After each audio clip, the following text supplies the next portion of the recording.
Attraction isn't born from effort. It's destroyed by it. The harder you chase, the faster it slips away. You think proving yourself will make her see your worth, but every "please notice me" only teaches her you don't notice yourself. The truth? Desire doesn't respond to desperation. It responds to energy, to posture, to the quiet confidence of someone who doesn't need to be seen to know he matters. Most men perform because they believe attention equals affection. But power doesn't perform.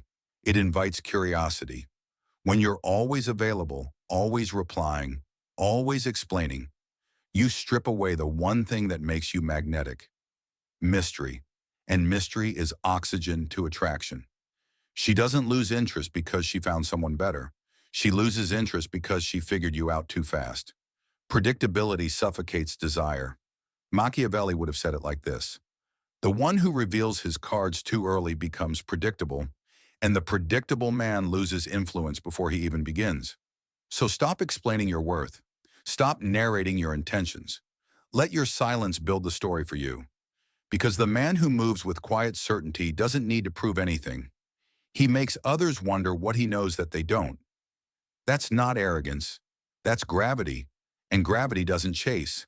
It pulls. She doesn't fall for the man who tells her everything. She falls for the man she can't quite figure out.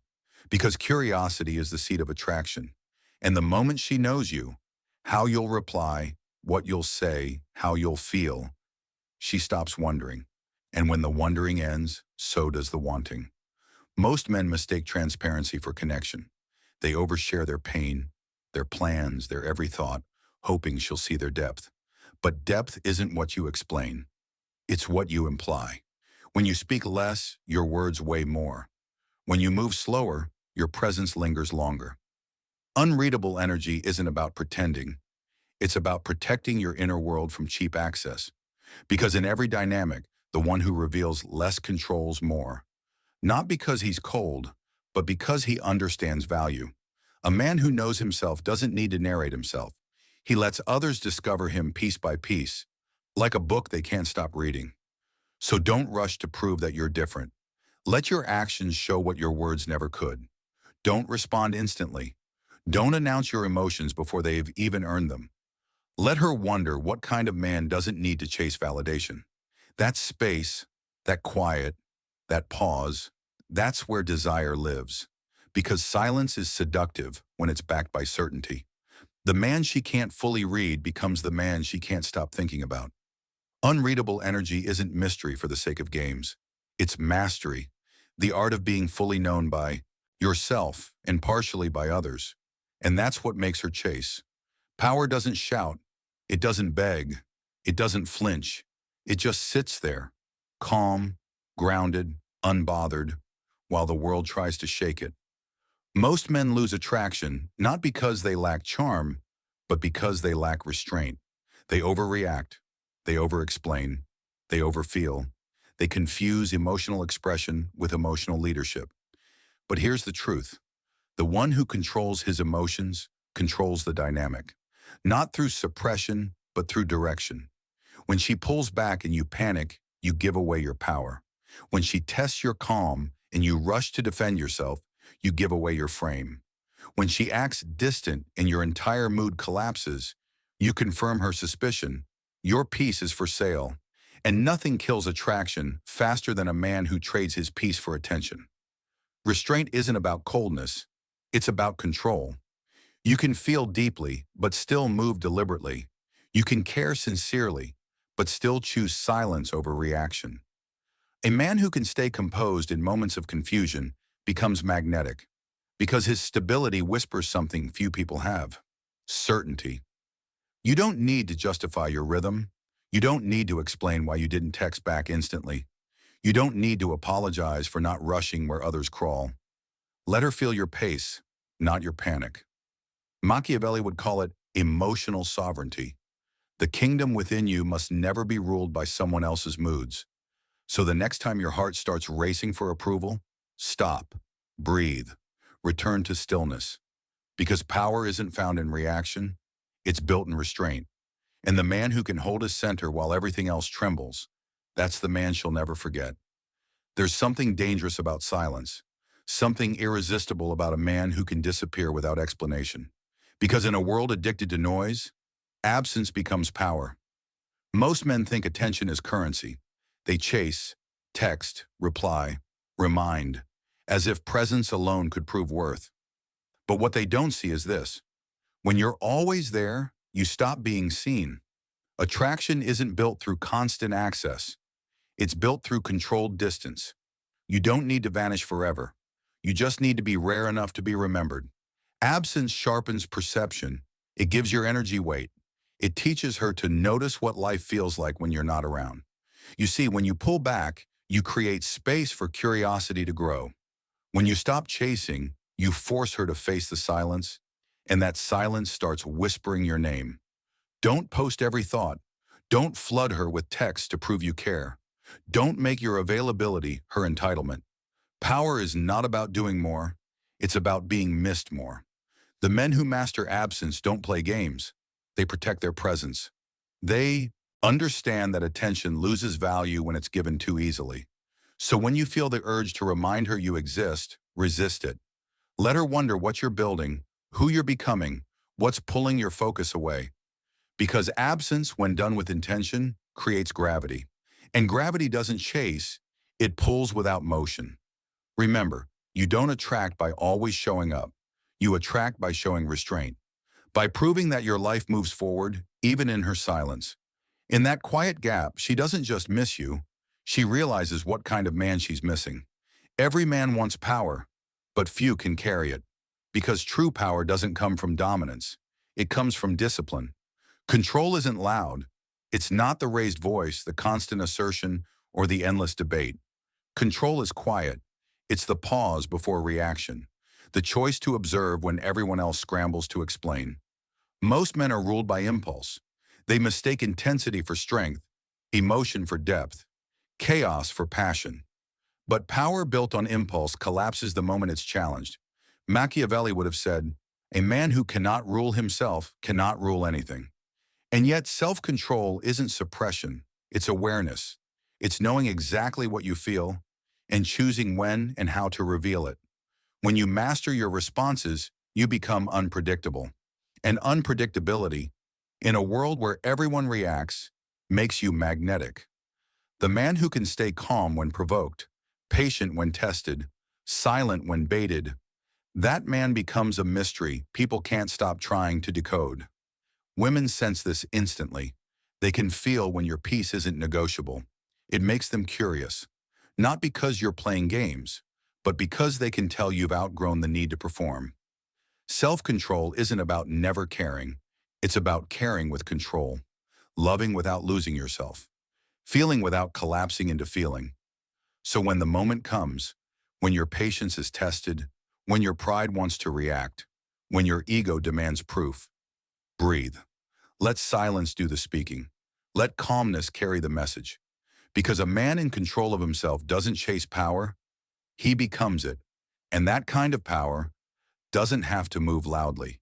It makes the world move around it. Your attention is your empire. Every glance, every message, every moment of focus, it builds or it bleeds your power. Most men give it away like it's infinite. They hand out their attention to anyone who asks for it. They text out of boredom. They scroll out of habit. They flirt out of emptiness. And then they wonder why no one takes their presence seriously. Attention is value, and value only exists where scarcity does. When you give everyone access, no one treasures it. When you're always reachable, no one reaches for you. The truth is simple. What's always available never feels essential, and what's earned, even slightly, becomes unforgettable. Your focus is what creates contrast, because when your attention is disciplined, your presence starts to carry weight.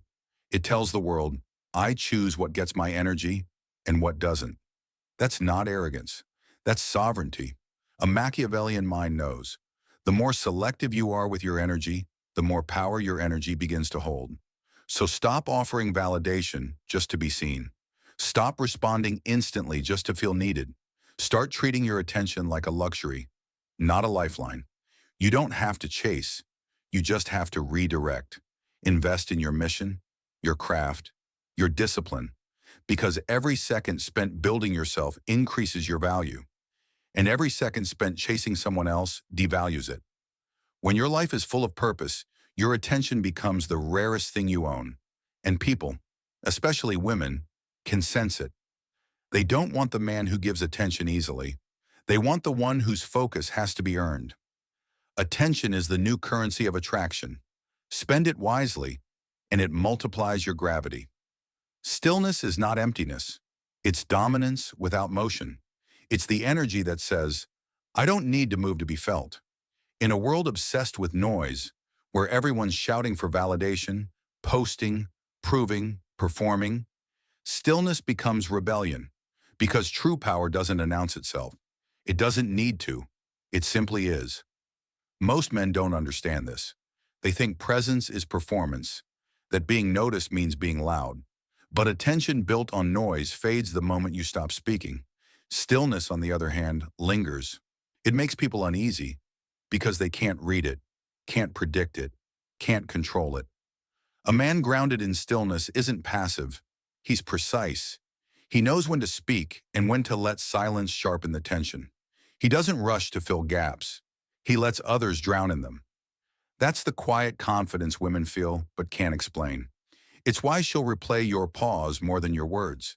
Because stillness creates space, and space makes meaning. You don't have to outtalk the room. You just have to outlast it. When others rush to prove, you breathe. When others overstep, you observe. When others chase attention, you hold position. Machiavelli would call this command through composure. The ability to influence without effort, to shift a room with nothing but your calm. Because stillness is power disguised as patience. It's how kings were crowned without saying a word. And when you master it, you stop competing for attention, you start controlling it. So stay still. Not because you have nothing to say, but because your silence says everything. Every man spends part of his life waiting to be noticed, understood, chosen. But the moment you realize no one is coming to crown you, everything changes. Because the real turning point in a man's life is not when he finds love, it's when he finds authority within himself. Choosing yourself isn't arrogance, it's acceptance. The quiet acknowledgement that your worth isn't a negotiation, that your peace is not a prize someone else can grant or take away. Most men seek validation through approval. They crave her attention like oxygen, and in doing so, they forget how to breathe on their own. But when you stop chasing recognition, when you stop bending to be liked, when you start standing in who you are, you shift from needing connection to commanding it. The man who chooses himself walks differently. He speaks less, but his words weigh more. He's not cold, he's centered. He's not detached, he's decisive. He doesn't run after affection, he attracts respect. Because women don't chase perfection, they chase certainty. And certainty can't exist in someone who doubts his own value. Machiavelli would say, he who depends on the favor of others builds on sand. But the man who depends on himself stands on bedrock. Choosing yourself means living by your own gravity. You no longer audition for approval, you create resonance. You no longer chase, you draw. You no longer beg to be seen, you make absence speak for you. So ask yourself, when the world grows quiet and the noise of opinions fades, do you still recognize the man you are without their eyes on you? Because that's where power begins, in the choice to be whole before anyone claps for you. Power doesn't chase, it doesn't plead, it doesn't perform, and it doesn't explain. It shapes the room simply by entering it. Because the moment you stop asking, how do I make them want me? And start asking, how do I move in a way that makes them remember me? The game changes. The men who chase are always reacting. They mirror the world around them, bending for approval, shrinking for comfort, and calling that flexibility. But power doesn't bend, it anchors. It's the man who walks with purpose, not urgency. The man who listens more than he speaks. The man who knows he's already chosen by his vision, by his discipline, by his peace. That's the energy that draws people in without effort. Because attraction isn't a tactic. It's a byproduct of alignment. When your actions, values, and focus move in one direction, you become impossible to ignore. The world can feel your coherence, your steadiness, your calm refusal to compete for what's already yours. Women feel that difference too, because she's not drawn to the man who needs her. She's drawn to the man who's whole with or without her, to the man who doesn't demand attention, but commands it through how he moves, speaks, and stays unshaken. You don't have to manipulate to be magnetic. You don't have to play games to be desired. You just have to master one thing, your center. Because once your inner world stops chasing, the outer world starts aligning. So stop running toward validation. Start walking in self-certainty. That's the quiet paradox of power. The less you chase it, the more it begins to follow you.